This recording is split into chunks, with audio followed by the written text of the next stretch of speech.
Hey, this is Josh Levin, the host of 1 Year. I hope you're enjoying our season on 1986. This week, we have a story from senior producer Evan Chung. About halfway through Ronald Reagan's first term as president, the country got an unexpected warning. President Reagan and the American people were told this today. The educational foundations of our country are presently being eroded by a rising tide of mediocrity that threatens our very future as a nation and a people. Those words came from a report from the National Commission on Excellence in Education. It was called A Nation at Risk, and it was a chilling look at the state of the country's schools. American kids were incapable of solving math problems or writing essays. On all sorts of academic tests, they were placing dead last among industrialized nations. If an unfriendly foreign power had attempted to impose on America this mediocre educational performance, they wrote, we might have viewed it as an act of war. The commission called for an immediate increase in federal funding. Reagan wasn't having it. He actually wanted to abolish the Department of Education. I believe that parents, not government, have the primary responsibility for the education of their children. As the 1984 campaign ramped up, Reagan's Democratic opponent Walter Mondale pounced, hammering him for investing in ballistic missiles rather than kids. While he's willing to fight for the death for the MX, he won't lift a finger for education. The president was on the defensive now, and the race was getting testy. The White House said today that President Reagan, in a speech last week, was not suggesting that Walter Mondale is a jackass. Feeling vulnerable, Reagan launched an education blitz. He argued for merit pay for teachers, more homework, and stricter discipline. Thank you. On August 27, 1984, he touted his proposals at an award ceremony for school administrators. You know, the jobs of principal and president are somewhat alike. When a Congress leaves town, it's no accident we call it a recess. He hit his usual talking points about the tired philosophy of government knows best. But then, 15 minutes in, he dropped the boldest proposal of the campaign. It's long been a goal of our Space Shuttle, the program to someday carry citizen passengers into space. Today, I'm directing NASA to begin a search to choose as the first citizen passenger in the history of our space program, one of America's finest, a teacher. I was in the bathroom brushing my teeth. When I turn on the switch to the bathroom, the radio automatically comes on. Kathleen Beers was getting ready to head into the Maryland high school where she taught. And I could have sworn I heard something about President Reagan sending a teacher into space. He's directed the National Air and Space Administration to begin searching for a teacher from the nation's elementary or secondary schools. Well, I thought, my gosh, maybe I was just dreaming this. When she got to work, her principal assured her that this was no dream. He looks at me and he says, wow, did you hear that this morning? This one's for you. Kathleen was famous at school for how she spent her summer vacations. One year, she got helicoptered onto a glacier in Greenland. Another time, she crossed rickety rope bridges on Annapurna in the Himalayas. And then it was the transatlantic crossing in a 31-foot sailboat. And, oh yes, Kilimanjaro in East Africa. You know, the wanderlust. I just feel like it's either you get it or you don't. One person who didn't get it was her mother. Oh my gosh, this is the lady that would not go in a tent in a sporting goods store. Her mom always worried that something would go wrong. But Kathleen figured out a way to soften the blow. I would take her to dinner. It was a special dinner to tell my mom what I was going to do for the summer. But this time, her mom had figured out the routine, and she didn't want to wait for the entrees. She said to me, why don't you just tell me now before we order? She says, well, you've been on all the mountains. You've been on all the continents. I don't know. The only thing left is space. And she gives a big laugh. And I said, well, Mom, it's space.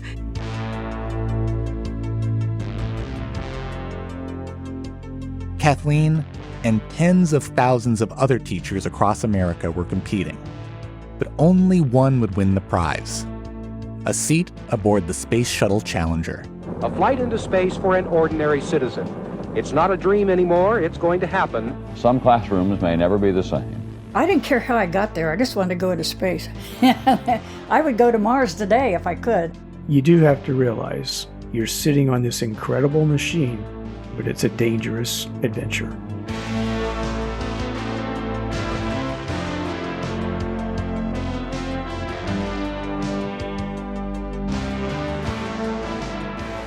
On this week's episode, the teachers who put everything into one goal: elevating their profession to unprecedented heights.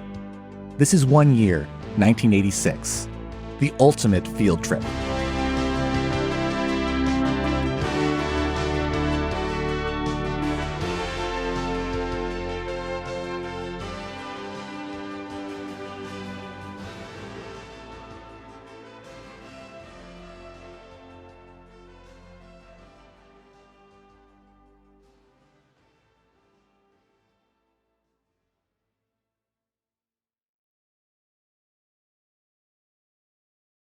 A NASA task force had been looking into the possibility of sending a private citizen to space since 1982. Their report was optimistic, but they cautioned that it might be viewed as a public relations gimmick. They were right. This is just another stage kind of situation to try to win the vote of the teachers, and sending one teacher to the moon will not win the vote of the teachers in this country. That's the president of America's largest teachers union. She derided Reagan's plan as a campaign stunt. But there were plenty of teachers who didn't care about his motivations. For them, NASA was offering the opportunity of a lifetime. There are about 2 million teachers on the ground in the United States, and one of them is going into space. And you can imagine that has caused quite an enormous amount of excitement. 500,000 applications will be available to teachers who are determined to live out a dream. We're going to turn over the rest of this episode to 3 teachers who shared that dream. I'm Kathleen Beers, and I taught 10th, 11th, and 12th grades at Kenwood High School in Baltimore County, Maryland. My name is Bob Forrester, and I was a science and math teacher in West Lafayette, Indiana. My name is Nikki Wenger. I was a teacher of gifted education in Parkersburg, West Virginia. Somebody once told me that there are 2 things that all kids are excited about. One is dinosaurs and one is space. Most people outgrow it, but I just never did. I remember going to the movies every Saturday. We went to town and go to the movies. It was 10 cents. And the Flash Gordon series was every Saturday. It's no use, Flash. Retarding rockets don't seem to make any difference. You mean we're going to crash on Mars? Yeah, that was when I first got most interested in it. When I was growing up, women weren't allowed to do almost anything. We were allowed to be typists and nurses and teachers, and that was it. So for me personally, to ever have the opportunity to go into space just was a dream. But that was what I wanted to do. I remember as a 5th grader back in May of, I think it was 1961, my 5th grade teacher realized that seeing Alan Shepard go up in his Mercury capsule was an important thing to do. Mrs. Rout wheeled in a television, and we watched. All right, lift off, and the clock has started. Yes, sir, reading you loud and clear. I felt this was a turning point, that we were going to look at a new age of exploration, and I wanted to be part of it.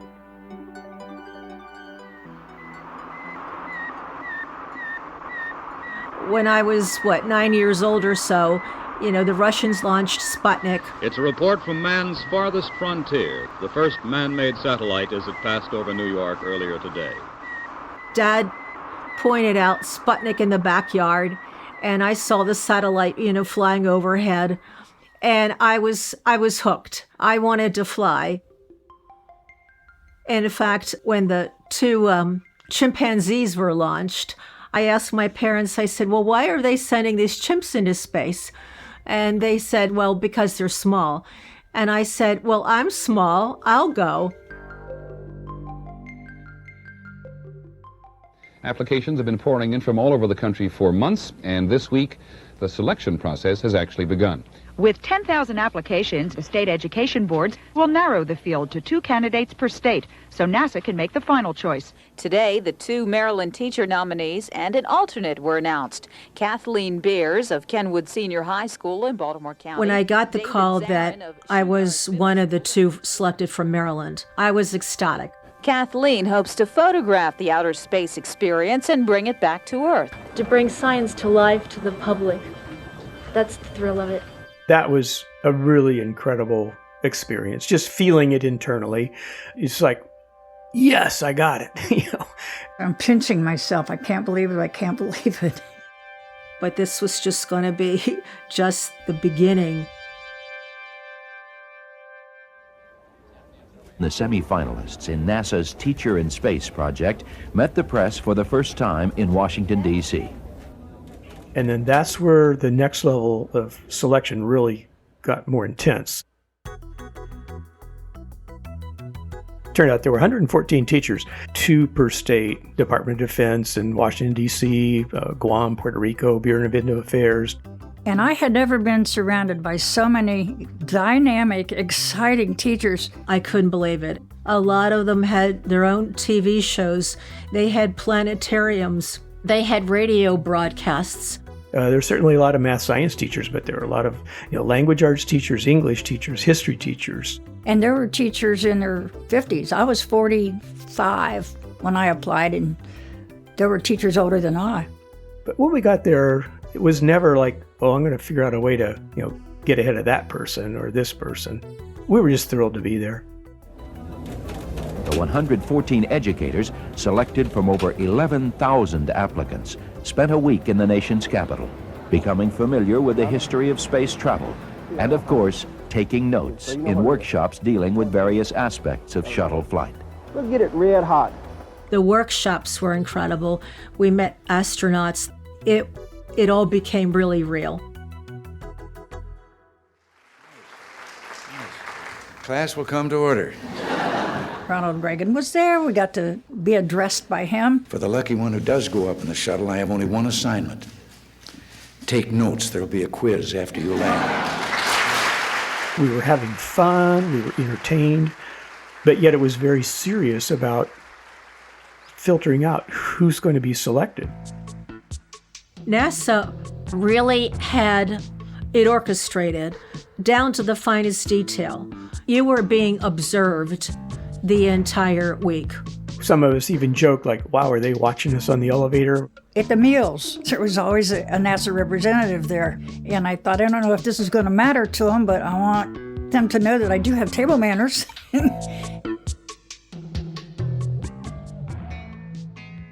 And then the big night, drum roll, was the judges' reception. And every one of us got different interviewers.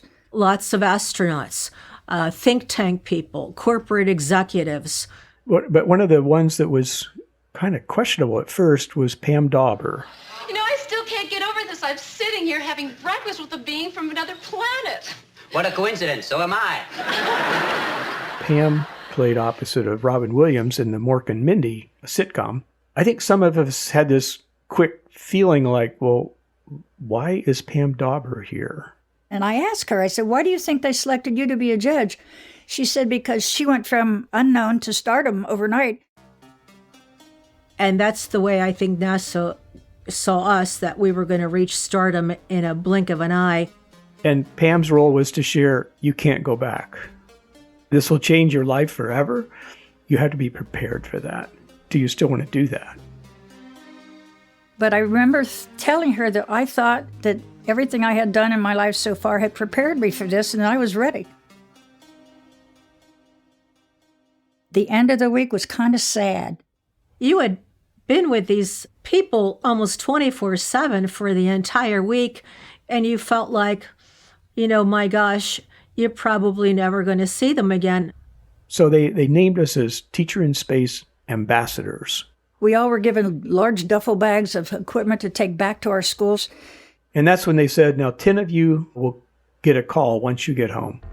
We will personally give you a phone call and tell you that you're one of the 10 finalists. And if we weren't called, we would know we weren't one of the 10. So everybody went home nervously, bated breath, the whole experience.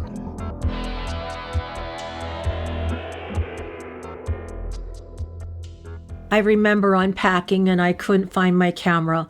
I took rolls and rolls of film that week, and I thought I had left the camera at the hotel. And I remember getting a call. And the phone rang, and it was the director of the program. She was a NASA person who had handled this whole logistics of the competition. And she goes, hi, Bob. We know why I'm calling. Well, do you know why I'm calling? And I said, yes. I said, you've got my camera. And with that, she said, well, the bad news is I don't have your camera, but the good news is you're one of the 10. Well, you're one of the 10. I don't remember what she said. I just remember screaming, saying, oh, no, I can't believe it. I can't believe it. I can't believe it. I think the kitchen began to spin. I don't know. I felt like I took seconds to respond. I just said, just a minute. Kind of held the phone down, put my hand over the mouthpiece part, and just kind of screamed out loud like, yes!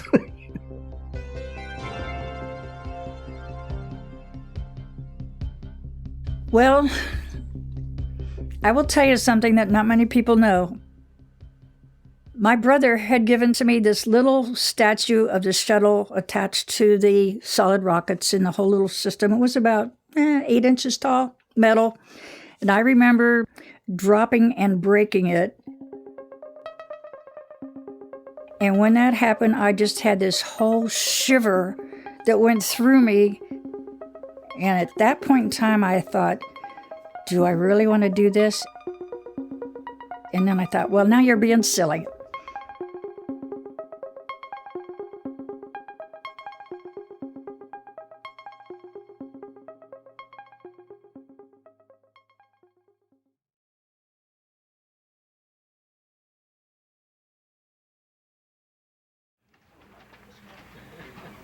Good morning, ladies and gentlemen.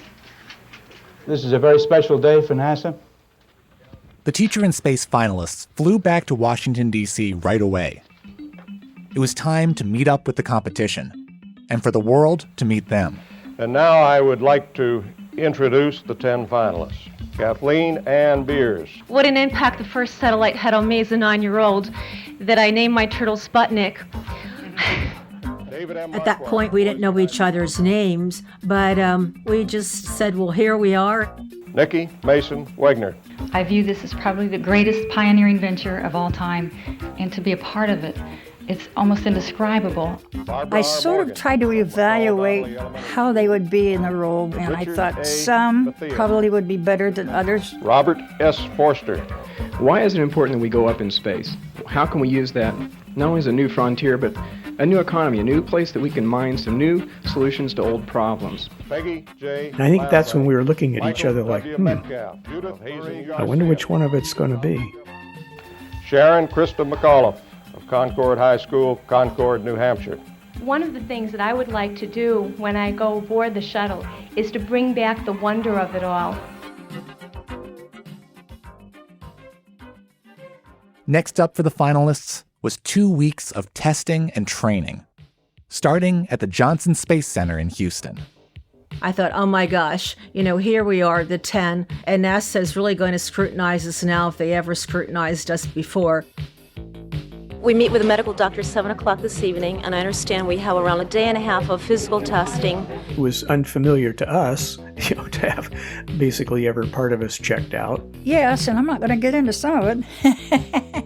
I felt like there wasn't a part of my body that NASA hadn't explored, whether outside or inside. As if that's not enough, Kathleen will also take part in some simulated space flights.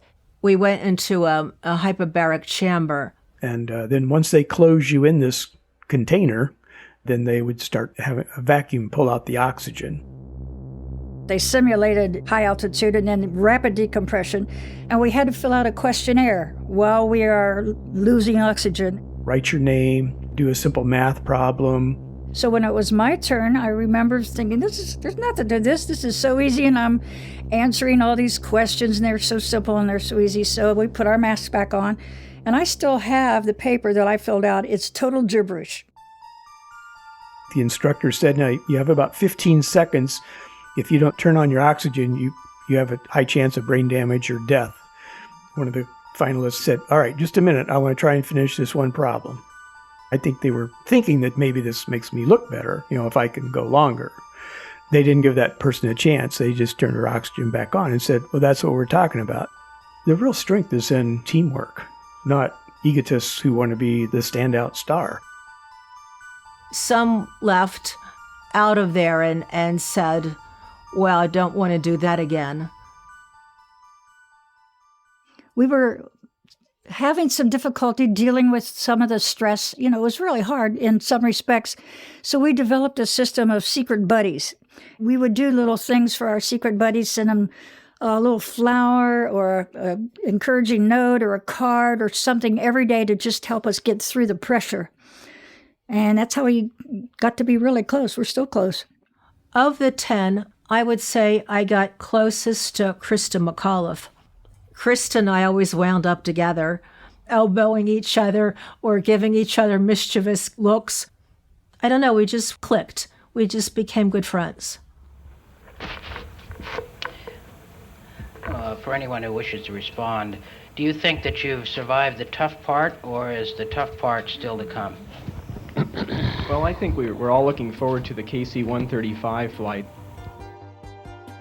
Of course, part of the attraction of going into space is to be able to experience weightlessness. There's one way on Earth that you can reproduce the weightlessness that only a handful of people have ever experienced in space, and that's in this plane. On the KC-135.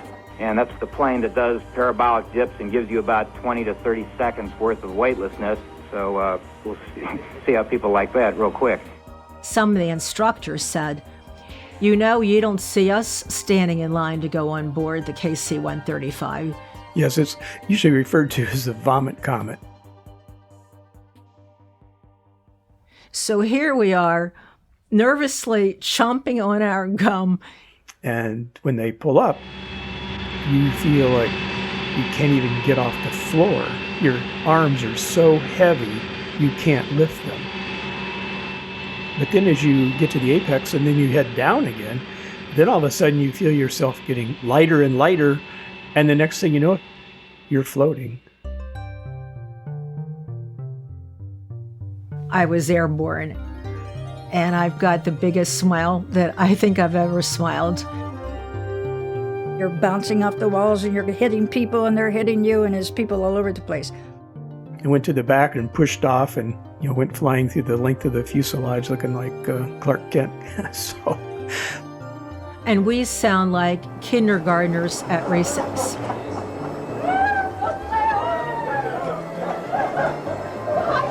We're screaming, we're yelling, we're having so much fun.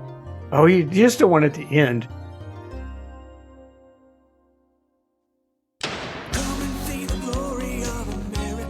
The birthplace of America's space program. Well, we went to Huntsville, Alabama, visited a new enterprise called Space Camp. See Space Camp, Space Shuttle, Space Dome Theater, and tour NASA's largest training and test site area. We wore our flight suits. They gave us all flight suits. And then there was lots of press, lots of media. Of course, they all wanted to go to space before, but now that the possibility of that is very real, well, just ask the teachers. To be up there, to look back at the planet Earth, it's an ultimate trip. It's the ultimate experience of a lifetime. I don't like to use the word celebrities, but we were, I guess, notorious in the news at that point. The thing I can do out there, and that's get kids excited to watch out there and see why this frontier is so valuable. I think it kept settling into us that, wow, this is something that's getting big. John Denver was there.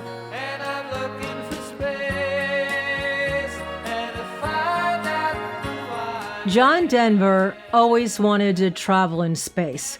Music was his number one love, and number two was space. I guess they should have had the first musician in space. But he was with us for a part of that day, and of course we're thrilled to death. He gave us all his private phone number. He said, anytime I can do anything for you, you just give me a call. He was just great. One of the last items on our agenda at Space Camp was to experience the gravity and the centrifuge.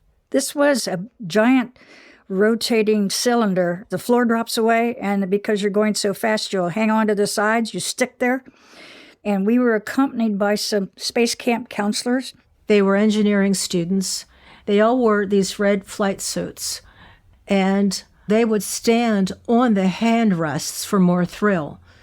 And I remember one particular engineering student was really kind, and he said, "Is this too tight?" And I said, "No, you can make it tighter. I don't want to be going anywhere." And so we were all strapped in, ready to go. It was dark in there, and you spin around slowly. And we spun around, faster. All of a sudden, there was a loud boom.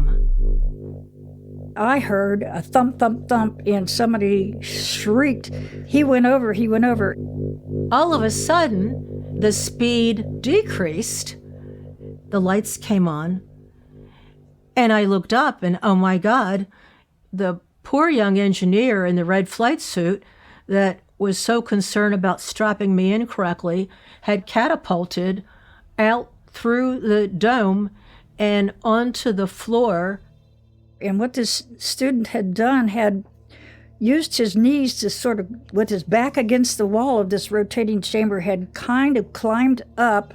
And when he got to the top, enough of his body got over the rim that it threw him off and just got, I don't know, and killed him. NASA very quickly rushed us out of there, and we were, of course, everybody was completely shaken and just devastated. The person thrown into the ride's machinery was named Gregory Todd Walker. He was a 20-year-old student at Auburn University, working a summer job at space camp. His death in July 1985 got a few paragraphs in the local newspapers, but otherwise wasn't written about that summer. None of the articles mentioned that the teacher and space candidates were there. No, I just felt heartbreak for this kid, but it was terrible. It affected us all. It did. It stuck with us for a long time. Yeah, that was a dark moment on our trip. There's some life and death things that happen here. After the shocking death in Huntsville, the teacher and space finalists flew to Washington, D.C. for their final interviews. Soon, NASA would decide which teacher got to fly aboard the Challenger. The toughest test for the teachers is yet to come. Not weightlessness, but waiting. The decision is expected July the 19th. We're all realizing it's come down to this. I think we all thought it was just up for grabs. The commander of the Challenger flight would be Dick Scobie. First 2 minutes of flight, when the solid rocket motors are still attached, because of all the fire and brimstone, the whole stack just shakes and vibrates, and it feels like being on a rough railroad track on a runaway freight train or something. And we went to Dick Scobie's hotel room. He stared and met with each of our eyes, and he said, "There are no guarantees for round trips." And it's one hell of a big firecracker that's going to be lit. He said, "It's a dangerous operation. Don't let anybody tell you otherwise. So don't go unless you're prepared that something could go terribly wrong." That's about as straightforward as you can get. I mean, to have the captain of the ship tell you that straight up in his hotel room, you're going to believe him. But I think we were in a place where we wanted to go so badly. You wonder how much you processed. Well, I think when you want something badly enough, you're willing to take whatever risk there is. And it was a dream. It was, for all of us, it was, when you have a dream, you're willing to risk for it. And now we're down to one of us is going to fly on the shuttle. Tomorrow they'll let you know. I barely got any sleep the entire night. And the next day, we got to NASA headquarters. We were waiting to have our ride over to the White House for the announcement. Vice President Bush would be announcing that as a surprise on national television. And the winner is? We were not in favor of that a bit. We need to know. We can't go into this press conference in front of the whole world and find out that we didn't make it. The deputy came in. She could tell we're pretty nervous, all waiting for this big moment. Krista was talking about her husband having to take care of the kids while she was gone, and he was giving them cornflakes for breakfast all the time. All of a sudden, the deputy, she just turned to Krista and said, "Krista, you better buy a lot more cornflakes." And she goes, "What?" "Your husband is going to have to give your kids lots of cornflakes now because you are going to be the teacher in space." So there it was. And we were kind of caught off guard. That was the biggest disappointment. Right after Ann told us. When you get that close, then it's very emotional. One of the female candidates got really upset. Another one of the male candidates got really upset. If they were, they did not show it. I mean, we all had gotten to know each other to the point where we were truly happy for whoever got it. This other candidate and I walked into the bathroom, and the other candidate made this disparaging comment about Krista's selection. And oh my God, the door opens and out comes Krista.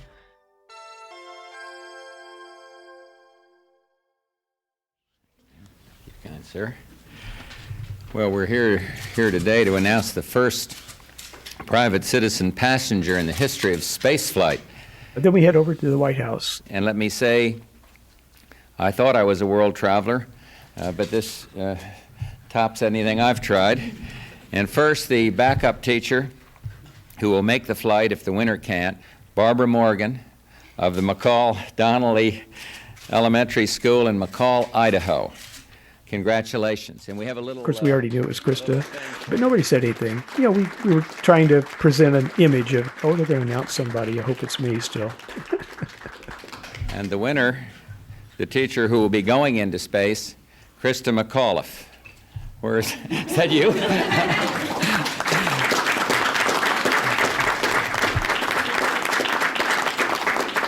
Krista teaches in Concord High School in Concord, New Hampshire. She teaches high school social studies. She plans to keep a journal of her experiences in space. Well, I'm personally looking forward to reading that journal someday. Good luck, Krista, and God bless all of you. Thank you very much for coming. And you too get one of these. That's so well done. You want to say something? Or I remember Krista's words. She'd had time to prepare something. I've made 9 wonderful friends over the last 2 weeks. And when that shuttle goes, they might be one body. But there's going to be 10 souls that I'm taking with me. Thank you.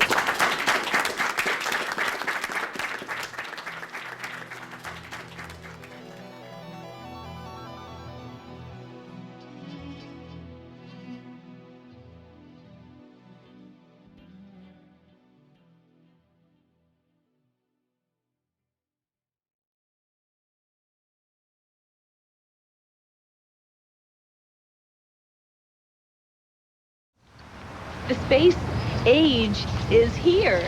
My emphasis is going to be, look what's out there. This is your world. I mean, let's get prepared for it and to get teachers excited about that future. Krista McAuliffe had been a teacher for more than a decade. She and her husband Stephen were also busy raising an 8-year-old and a 5-year-old. Krista was 36 when she got selected to go to space. But why McAuliffe was picked over the others, NASA didn't say. I really don't know. I've got 9 strong teachers behind me right now, and any one of us is well qualified to do this. Krista was definitely the right person, yeah. She just was one of those people you just like to be around. She was just a really sweet person. Suddenly, she was a celebrity. McAuliffe and her family were paraded along Main Street and featured on the front page. Has it all hit you yet? No, I don't think so. I still can't believe that I'm going to actually be going into that shuttle. It just really doesn't seem possible. Maybe when I'm on the launch pad it will. She just had a very charismatic way of interacting with people. She was very, very sharp, very smart. She knew what her mission was and what NASA wanted her to do. What are you most excited about? seeing the Earth from that perspective of that small planet, it's such a big place here, but being able to look at it from a new perspective, and I hope I can bring that wonder and that excitement back to the students. Maybe just a little bit of fright, too? Not yet. Maybe when I'm strapped in and those rockets are going off underneath me, there will be, but space flight today really seems safe. The mission of the Challenger crew would be to put a couple of satellites into orbit, one for communications and another to study Halley's Comet. Krista and her backup Barbara Morgan began preparing for a January 1986 launch. The next phase, Krista and Barb started obviously doing a lot more training, but then the rest of us went to work. NASA thought that the 8 of us had been through so much that they weren't, I guess, willing or ready to turn us loose. We had a lot to do. We didn't have much time at home that summer. We had to go back to NASA and put together Krista's lesson plans. History teacher Krista McAuliffe will be making history herself as she teaches 2 classes from the orbiter. They will be broadcast live from the shuttle the day before landing, and they will be beamed to schools all across the nation. The first lesson is called The Ultimate Field Trip. We tried to instill in the students the lure of it, the adventure of it, the importance of it, the fact that they could be the first Martians someday. Now we were getting into full gear.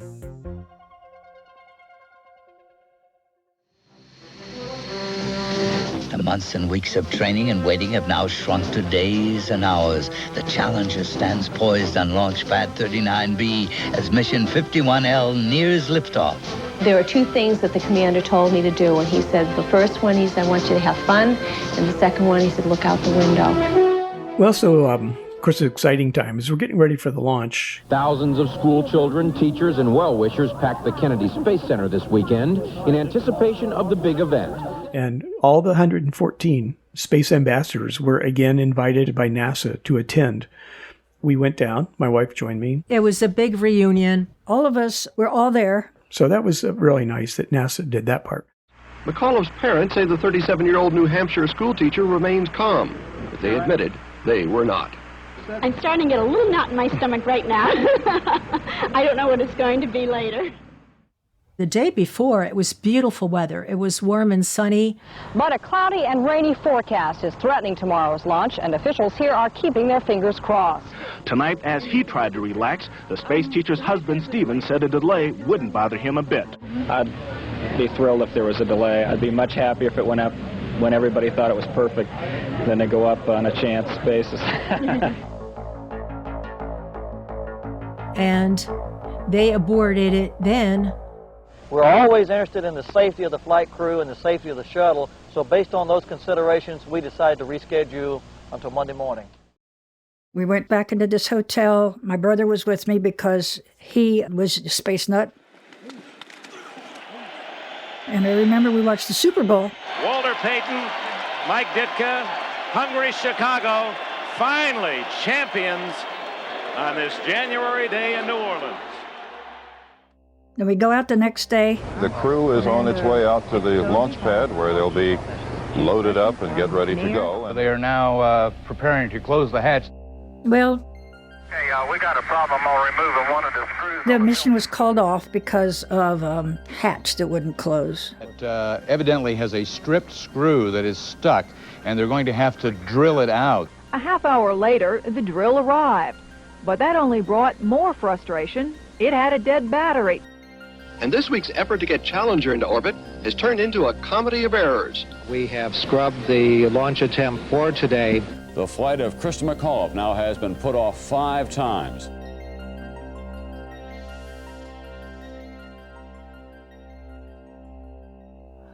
That night, a group of us went to the IHOP just for coffee and dessert, and we all had on all the shuttle memorabilia. We all had our Krista pins on and all of that.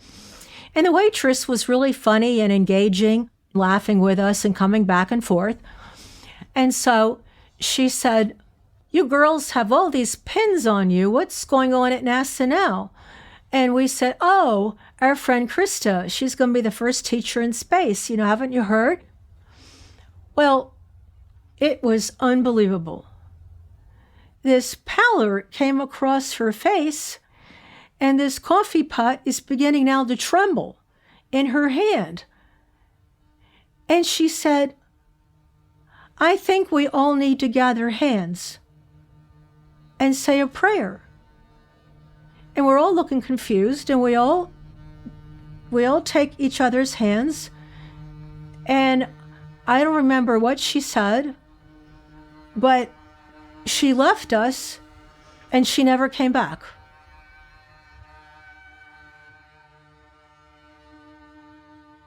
It was our understanding that it would really be about a 3 to 5 day delay. So we flew back home. I had a lot of things to do back home. I was trying to get up one of those large old satellite dishes going at my school so the kids could watch live. I was working with the dealer, and we were at his office because they have a dish set up in their sales showroom.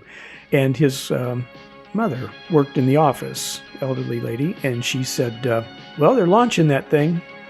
What the country's space agency has learned in recent weeks is that this is a difficult general time of year to try and launch a space shuttle. And I said, oh, no, I said, that's probably a video because they'll have to get it ready for the launch. That's going to take several days. That's why I'm back home. She goes, well, they're counting down right now.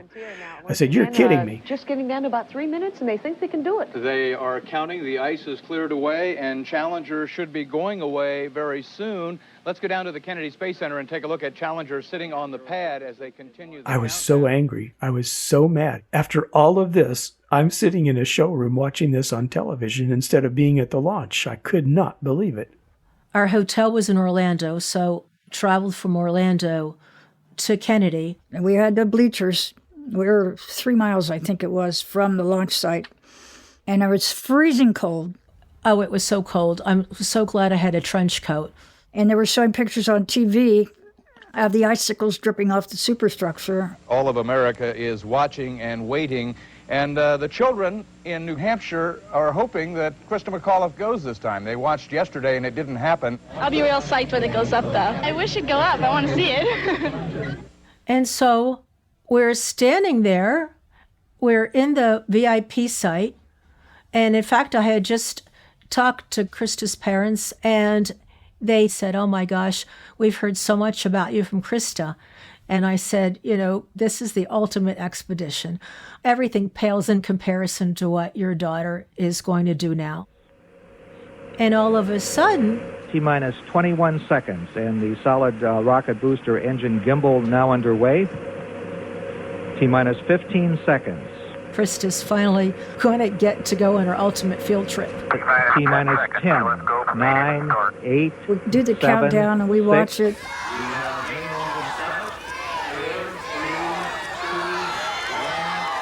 And liftoff of the 25th Space Shuttle mission, and it has cleared the tower.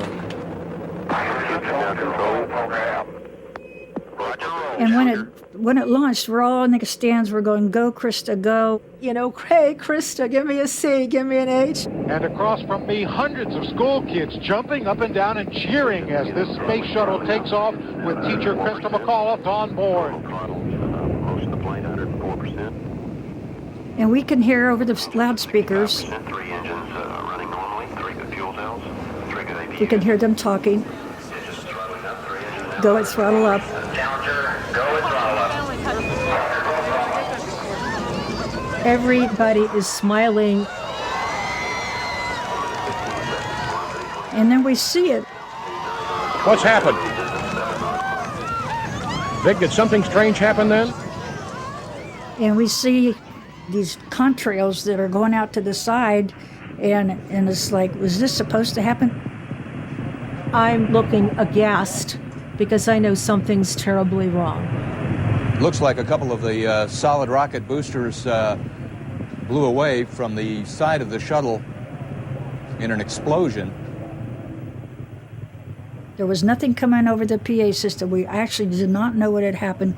I kept yelling, Scobie, Scobie. I'm yelling to the commander, get them down, bring them down, Scobie, bring them back. And we're watching that on live television, and I think one of the announcers said a major malfunction has happened. Flight controllers here looking very carefully at the situation. Obviously a major malfunction.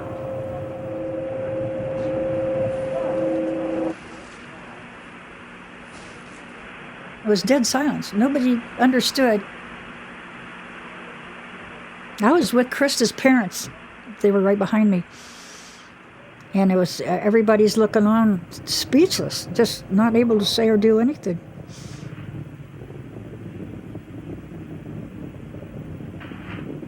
And then we started seeing all this stuff falling down. And I remember seeing all this debris and thinking, they're still alive, they're okay, they're going to fall down and they're going to be recovered and they'll bring them back. And I just thought, I don't believe so. They're gone.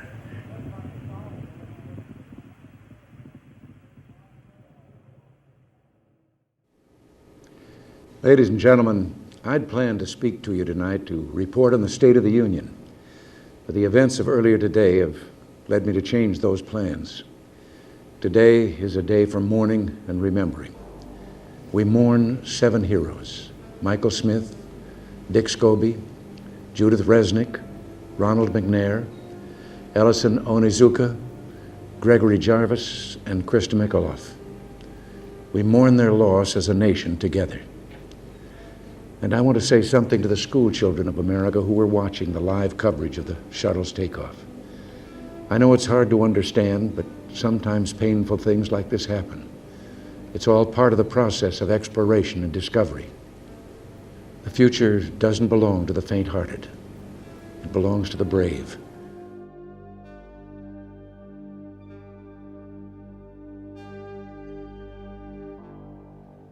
What's next? What do I need to do next? I knew I had to call my mother. I just couldn't call her. I just couldn't. I was like, what do I say? I mean, her daughter could have been on that flight. The phones lit up. People wanted to get a hold of me and be on their show and explain what went wrong. And of course, I didn't have those answers. They would say, oh, how do you feel? How did you feel? What did you think? And it's like, how do you think I felt? I didn't say that, but that was what I was thinking. And it was really hard. And we finally just stopped answering calls because I couldn't deal with it. It was just too devastating. It was hard to take in. It still makes me.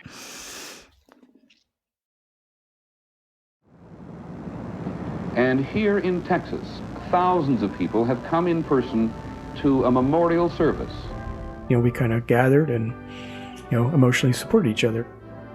The band played God Bless America. The NASA T-38s flew overhead. And across the skies, the missing man formation. From the highs of the July to the lows in January. So it was just a bad time.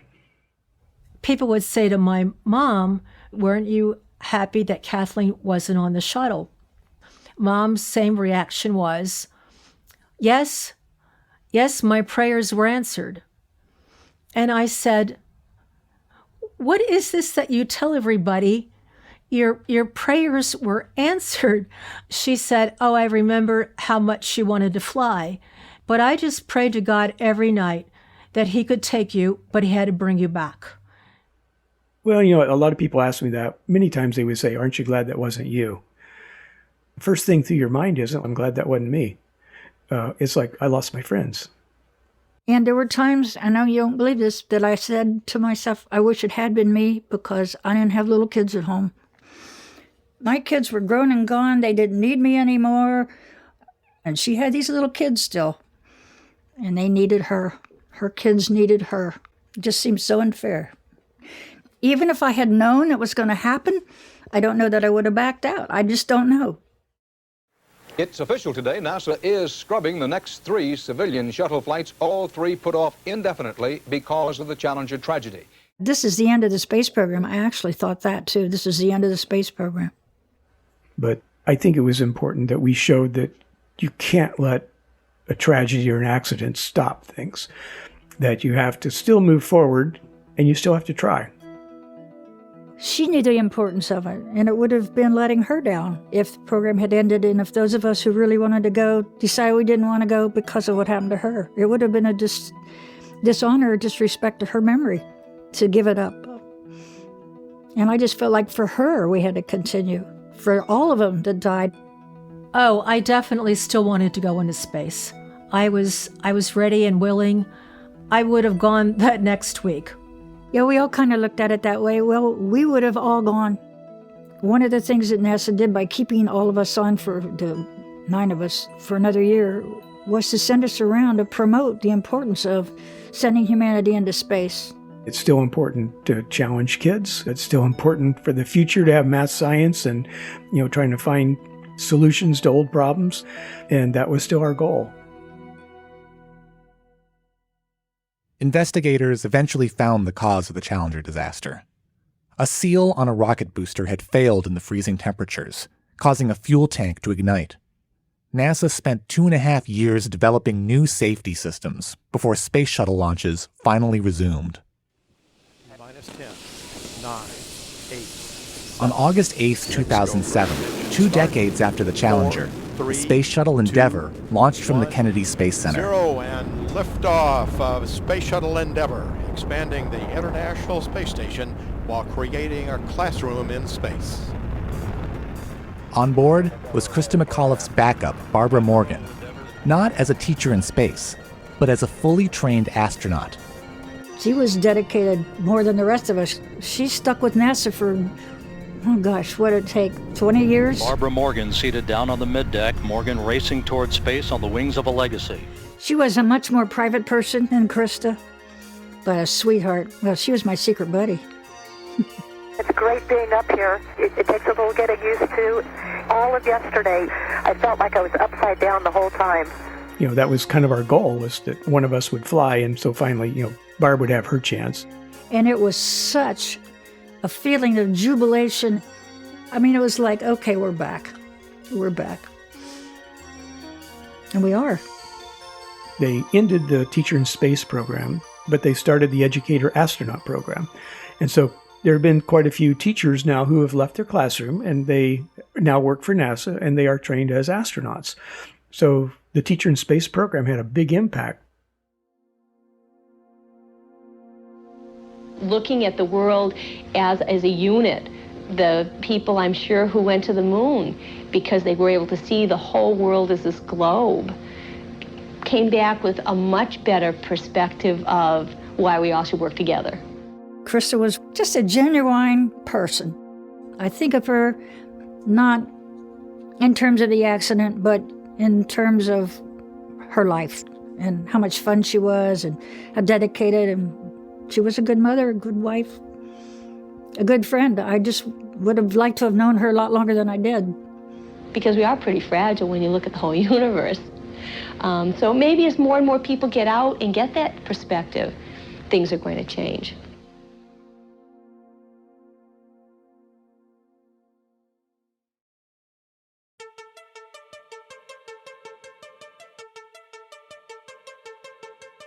Evan Chung is 1 year senior producer.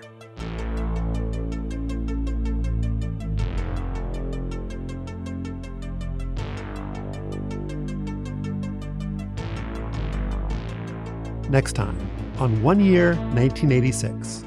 Rumors about Al Capone's buried treasure transfix America. What secrets will Geraldo Rivera's live excavation reveal? We didn't know what we were going to find. We didn't know if we were going to find bodies. We didn't know if we were going to find tunnels. We didn't know if we were going to find riches. What's in there, ladies and gentlemen?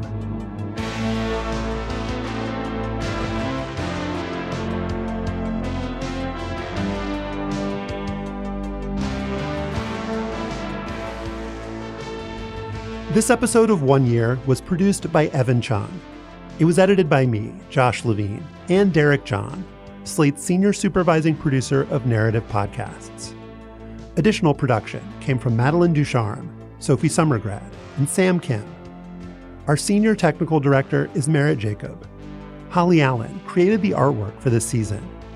You can send us feedback and ideas and memories from 1986 at oneyear@slate.com.